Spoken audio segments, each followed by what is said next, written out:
I'm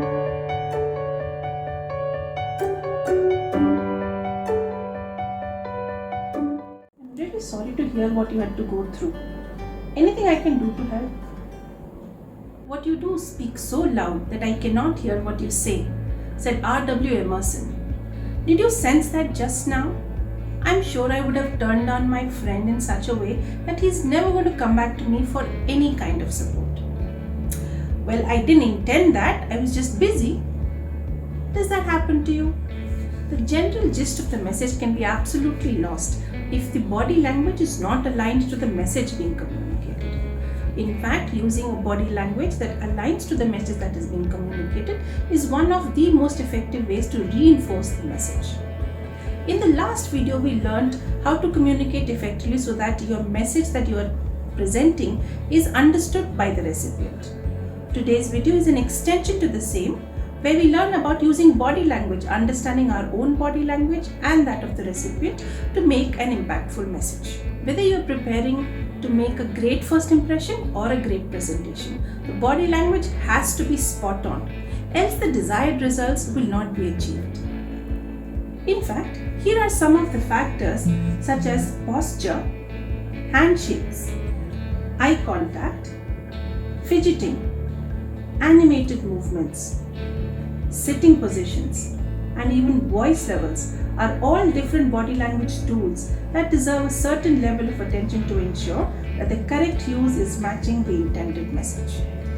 Paying attention to the body language of the listener will give you indications of how interested the listener is in what you're saying. This can be very useful in ways in which you can manipulate, change the topic, change your tonality, change your body posture to regain the attention back from your listener. Here are a few tips that will help you engage body language very effectively to communicate.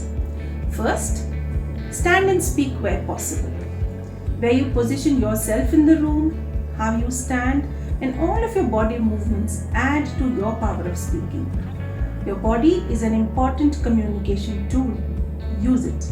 In case you have to sit and speak, for example in a virtual meeting or in a virtual presentation, lean in forward a little bit. That will help you look more professional. The second tip is grounding yourself.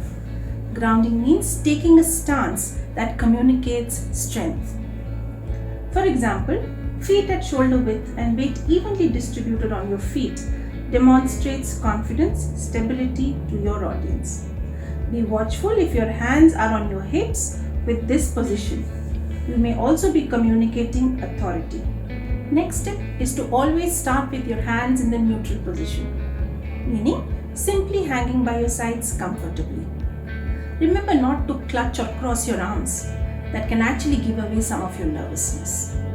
In fact, you can actually use hands to gesture comfortably when needed, and remember to bring them back to the neutral position when you're not using them. Did you know arms crossed at the chest communicates defensiveness, or crossed legs with the foot kicking slightly indicates disengagement or boredom, or that walking with hands in the pocket or slouched shoulders communicates lack of confidence or even dejection. Yet another tip is to use an open body language. Did you know that crossed arms and legs creates a barrier between you and your listeners? Instead, keep your arms and legs open so that there are no barriers between you and your listener, and thereby improve rapport and influence with your listener. Where possible, move away from the podium, where your audience can see not only your hands but all of you. Remember, the podium is also a barrier between you and your listener. Avoid using pens, markers, slide changers if you do not intend to use them during the presentation. I'm sure you want to remove all distractions and barriers to communication out of your way.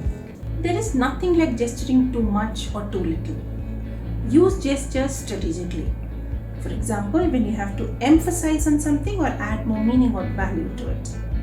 For example, I can say, "It was a big house," to mean acknowledgement. Or I can say, "It was a big house," to indicate that I was surprised and amazed at the fact that it's a big house. While on gestures, let me also call out that we need to be mindful about some of the annoying movements, such as back and forth movement, pacing up and down in a given space, or constant shifting of weight from one foot to the other. Such movements can be annoying and distracting to the listener. If you have to move strategically. For example, when asking a question or answering to a particular participant, or ensuring a part of the board or the image behind you is visible, or when you need to point at something. The next step is to maintain eye contact with your listeners more than the eye contact with your slides. Show your listeners you care for them more than your slides. In fact, using effective eye contact can be an amazing strategy when you want to regain back attention or you want to influence your audience towards a certain decision. If you're lucky enough to have an engaged audience, you may see some interaction and questions in the room. Welcome them with a smile and a thank you. Do not use gestures that single out your audience. For example, using a finger that points at someone, or staring or getting close to a person that you invade their personal space. There are a lot of positive results that can be gotten from practicing a positive body language. In doing so, there is a good possibility in being able to avoid the consequences of incorrect body language signals or actions being inflected in a person's demeanor either consciously or subconsciously. Wishing you all the very best as you start to deploy all these tips in your day-to-day communications to make them effective. As I wrap up, just a reminder to like and subscribe the video and look forward to the next video in this series. Thank you.